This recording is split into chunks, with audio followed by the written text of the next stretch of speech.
لیکن جب قیدی کفار کے مکہ کے قیدی جب انہوں نے پکڑے اور جو ان کو واپس کر کے پیسے بھی لے سکتے تھے ان سے، وہ روایت تھی وہاں کہ ان کے رشتہ دار پیسے دیتے تھے قیدی کو رہا کرنے میں، لیکن تب انہوں نے کہا کہ جو بھی 10 مسلمانوں کو پڑھا لکھا دے گا وہ فری ہے.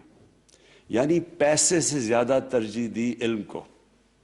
اور یہ جو انہوں نے جو انگریزی میں ورڈ ہے کویسٹ فار نالج، اس کو ایک سیکرڈ ڈیوٹی بنا دیا، یعنی کہ یہ بھی ایک عبادت کا حصہ بنا دیا علم سیکھنا.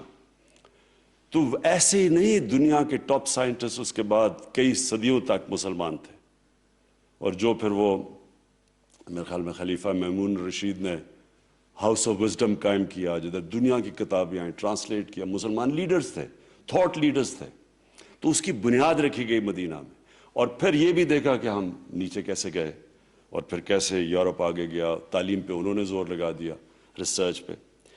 ہماری کوشش آج یہ اٹیمپٹ، اور یہ میں پھر سے پنجاب گورنمنٹ کو خاص طور پہ ان کو خراج تحسین پیش کرتا ہوں، کیونکہ انہوں نے یہ جو نام رکھا ہے رحمت العالمین، اور پھر یہ بھی کہا ہے کہ یہ سب کے لیے ہے، کیونکہ رحمت العالمین رحمت المسلمین نہیں تھے، وہ سب انسانوں کے لیے رحمت لے کے آئے تھے. تو اس لیے یہ کوئی بیریئر نہیں ہوگا کہ یہ صرف مسلمان بچوں کو اسکالرشپ ملے گی، یہ سب کے لیے، سارے پاکستانیوں کے لیے جو بھی اپلائی کر سکتا ہے. اور جو مجھے چیز اچھی لگی، انہوں نے آن لائن پورٹل بنا دیا ہے کہ جو بھی اپلائی کرنا چاہتا ہے اسکالرشپ پہ آن لائن کرے، اور پھر ٹوٹلی میرٹ کے اوپر اسکالرشپس دی جائیں گے. تو یہ ہم نے فیڈرل گورنمنٹ میں بھی لے کے آئے ہیں، یہ ہم کے پی کی حکومت نے بھی، ابھی آپ نے کے پی کے پختونخوا کے چیف منسٹر کو بھی سنا کہ وہ بھی اب اناؤنس کر رہے ہیں.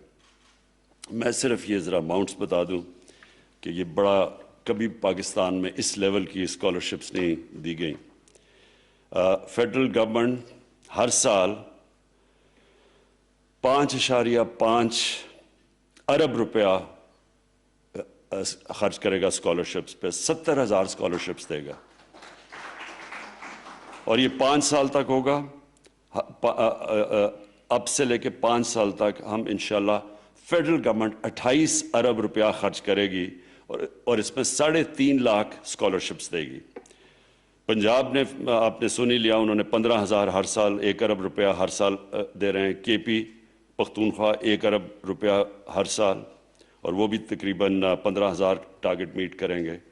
اور ان کا بھی آگے جا کے 75,000 اسکالرشپس کا ٹارگٹ ہے پنجاب کا اگلے چند سالوں میں، 72,000 ہے پختونخوا کا، اور جس طرح میں نے کہا 3.5 لاکھ ہم فیڈرل گورنمنٹ اسکالرشپس دے گی. جو میں آخری بات کرنا چاہتا ہوں وہ یہ کہ ہمیں پاکستانیوں کو ایک چیز سمجھ آنی چاہیے کہ قوم جب اوپر آتی ہے، ایک عظیم قوم بنتی ہے، تو وہ نمبر 1 میں پھر سے سٹریس کرتا ہوں، رول آف لا، قانون کی بالادستی جب تک ایک معاشرے میں قائم نہیں ہوتی وہ اوپر نہیں آ سکتا. یہ جو رول آف لا ہے، یہ جو چیز ہے، یہ سمجھنے والی چیز ہے، کیونکہ یہی بھی ہمارے نبی صلی اللہ علیہ وسلم نے کہا تھا کہ بڑی قومیں تمہارے سے پہلے تباہ ہوئیں جدھر رول آف لا نہیں تھا. مطلب رول آف لا نہیں کا مطلب کیا ہوتا ہے کہ طاقتور قانون کے اوپر ہوتا ہے، صرف غریب لوگ جیلوں میں جاتے ہیں. تو کبھی بھی ایک قوم عظیم قوم نہیں بن سکتی جو طاقتور کو قانون کے نیچے نہ لے کے آئے. اور سمپل ہے، اس کی کوئی راکٹ سائنس نہیں ہے کہ ایک کمزور آدمی کتنی بھی چوری کر لے، وہ لندن میں تو فلیٹ نہیں لے سکتا.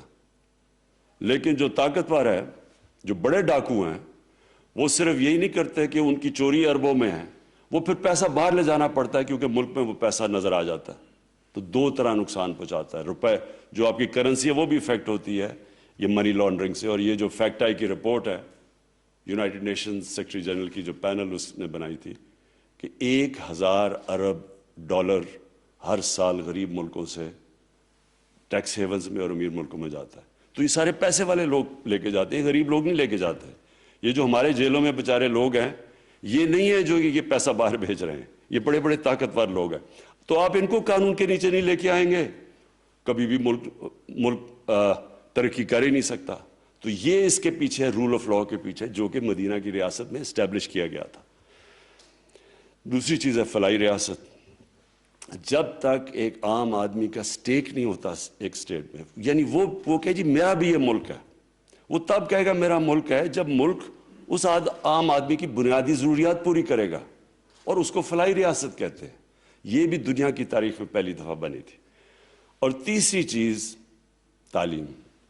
علم کے بغیر، تعلیم کے بغیر کبھی بھی کوئی قوم اوپر نہیں جا سکتی۔ آج ہم یہ دیکھ لیں کہ تھوڑے سے یہودی ہیں دنیا میں، ان کی نمبر دیکھ لیں کتنے ہیں، یعنی ہر چیز میں ڈومینیٹ کرتے ہیں، تعلیم میں وہ کرتے ہیں، فائنانس میں وہ کرتے ہیں، میڈیا میں وہ کرتے ہیں، کیونکہ انہوں نے شروع سے ریلائز کیا کہ ہم تھوڑے سے ہیں تو ہمیں تعلیم علم سیکھنا چاہیے، اور وہ ہر جگہ اپنی صلاحیت سے پڑھ لکھ کے وہ ان کو دیکھیں تھوڑے سے ہیں، اور ہمیں دیکھیں مسلمان، ہماری تعداد دیکھیں اور ہمارا انفلوئنس دیکھیں۔ تو اس لیے پاکستان کی جو ہم نے بیسز ان پرنسپلز کے اوپر رکھیں گے، ہم نے جو سٹرگل چل رہی ہے قانون کی بالادستی، یہ بڑی ابھی مشکل سٹرگل ہے، اور انشاءاللہ یہ جیتیں گے۔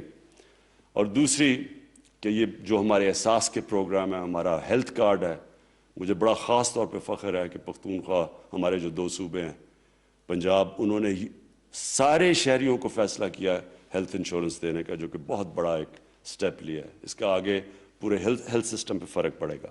اور پھر پناہ گاہ ہم نے بنائی ہیں، پورا یہ جو انشاءاللہ ٹارگیٹڈ سبسڈیز دے رہے ہیں ہم اس کے ذریعے، احساس کے ذریعے۔